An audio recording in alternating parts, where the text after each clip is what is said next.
Touba Khadim Rassoul bi nga xamante ni moom la sëñ Mountakha Mbacké jël jox ko Touba matériaux di Abdou Lahad Ka fii ñu toll nii nag actuellement ñu ngi ci zone administration nga xamante ni Touba matériaux yore na fi ñaari bâtiment bii ngeen gis nii moom mooy rectorat bi bii ngeen gis nii aussi ñuy couler plancher au rez-de-chaussée bi mi ngi toll ci 500 mètres carrés par niveau war a nekk 4 étages mu nekk 4 niveaux 5 niveaux di 2000 mètres carrés actuellement rez-de-chaussée bii ñu toll boo koy xayma actuellement fii ñu toll nii mi ngi war a toll ci 45% gros œuvre léegi nag mu dese ñu nag léegi yenn ñetti niveau ci kaw. ba tey ñu ngi ci zone administration jóge nañu rectorat ñu ngi nii jëm ci bibliothèque bi parce que dafa nekk bâtiment boo xamante ni dafa nekk sous-sol bi it nag nekk superficie 2125 mètres carrés moo war a nekk 4 étages di 5 niveaux lépp dina nekk 10 600 mètres carrés instant bi ñu toll nii nag gis ngeen ni ngeen ko gisee nii fondation bii rek ngeen gis waxuma poteau waxuma dara mais radier bi nga xamante ni dañ ko jël def ko ñaari lii inférieur nekk fer de 12 croisé lii supérieur nekk fer de 16 croisé nekk ci actuellement 1476 mètres cubes de béton war a jël 500 tonnes de ciment uniquement pour radier bi. Actuellement fii la ñu toll nii fer bi it aussi war na toll ci presque 175 tonnes de fer yoo xamante ni def nañ ko ci rajo bi. jóge nañu administration léegi ñu ngi ci zone majalis bi nag ñetti bâtiment ñoo fi nekk benn salle d'étude bu ndaw boo xamante ni étude rek lañ fay def mi ngi toll ci 600 mètres carrés par niveau di 3 étages nekk ci 2400 mètres carrés 4 niveaux yi.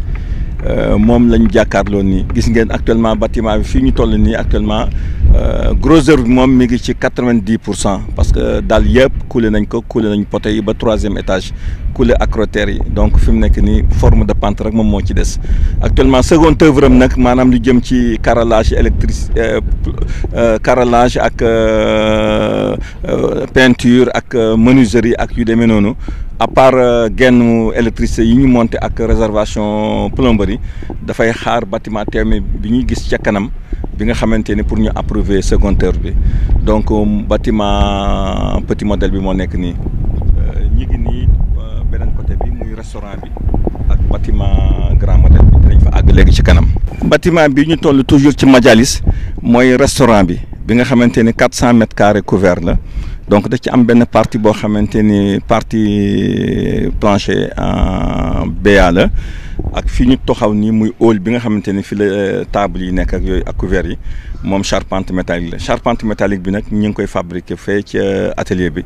mais exeegul fii sur place donc en gros œuvre nii gis ngeen ko actuellement ñi ngi nii di couler poutre yi pour waaj a couler plancher yi fii ñu toll nag côté yëpp taxaw na di xaar charpente instant bi ñu toll nii daal bu fekkente ni dañ koy xayma mën nañ ko xayma actuellement ci 65% de gros œuvre mu des nag charpente couverture électricité plomberie ak yooyu. bâtiment bi ñu toll moom mooy dernier bâtiment majalis bi maanaam di salle d'étude bu mag bi nga xamante ni moom mi ngi toll ci 1200 mètres carrés couvert par niveau nekk 3 étages di 4 niveaux nekk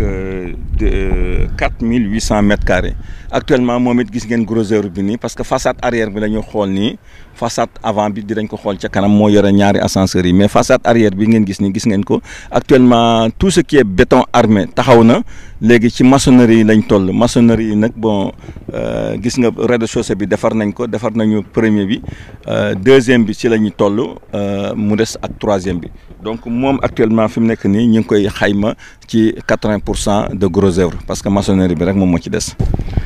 toujours mooy même bâtiment majalis bi nga xamante ni moom laa leen wax léegi ni leen mooy 1200 mètres carrés yi di 4800 mètres carrés ensemble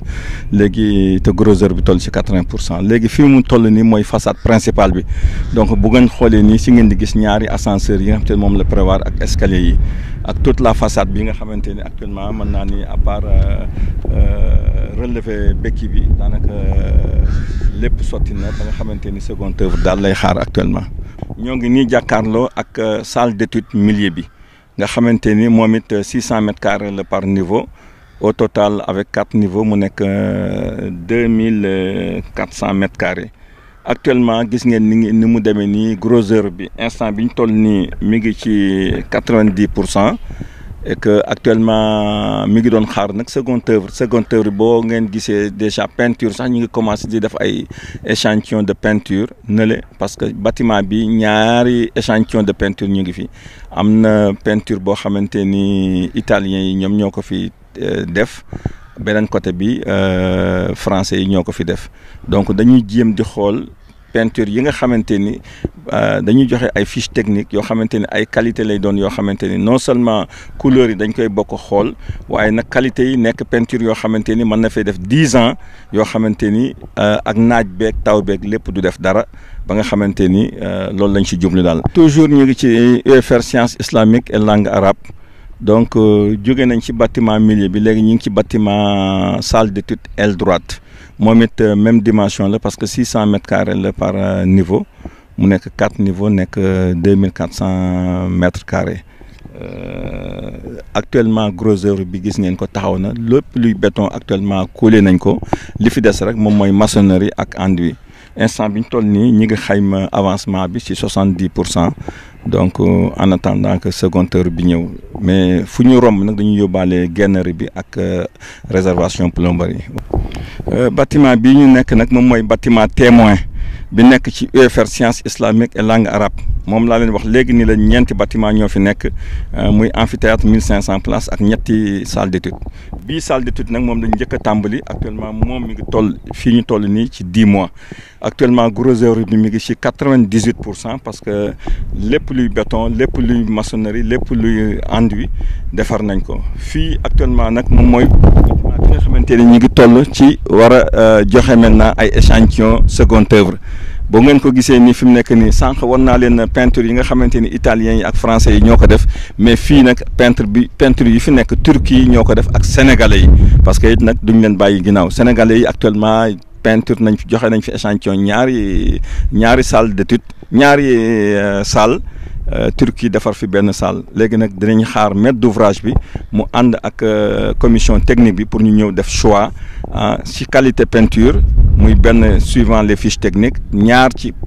couleuru peinture yi suivant xale yi nekk ci biir naka lañ fiy nekkee ci biir loolu it aussi am na fi ay échantillon porte aluminium muy porte salle yi def nañ ci benn échantillon palanteer yi it aussi ay palanteer aluminium la it aussi génn nañ ci ay échantillon dugalaale nañ fa it nag ay appareil sanitaire ak ay appareil électrique ak yu demee noonu yooyu yëpp nag bu fekkente ni bâtiment bi échantillon yëpp validé nañ ko bu boobaa nag bâtiment boo xamante ne toll nga jege nga ko rek bu boobaa li war ci moom ñu def ko même ba ci carreau yi sax dañ ko monter def échantillon yi tout ça léegi nag ci biir lii it nag aussi bu ngeen gisee liggéey bu toll nii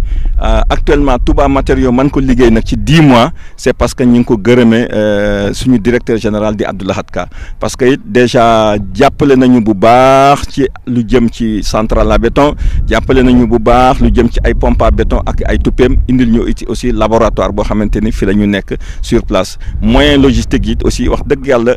góorgóorlu lañ ci kemtalaay kàttanam ba nga xamante ni ñun techniciens yi daal coono bi ñu waroon am daal dafa wàññeeku bu baax a baax a baax beneen bi ci des it aussi mu jël ay xale yu ndaw yoo xamante ni foofu la commencé moom université am jël ay mag toftal leen ñu nekk ci di doxal liggéey bi mu wàññeeku it aussi képp ku fi nekk it chaque le 15 mu wàññeeku yëkkati sa xaalis jox la kon nag ñu ngi koy sant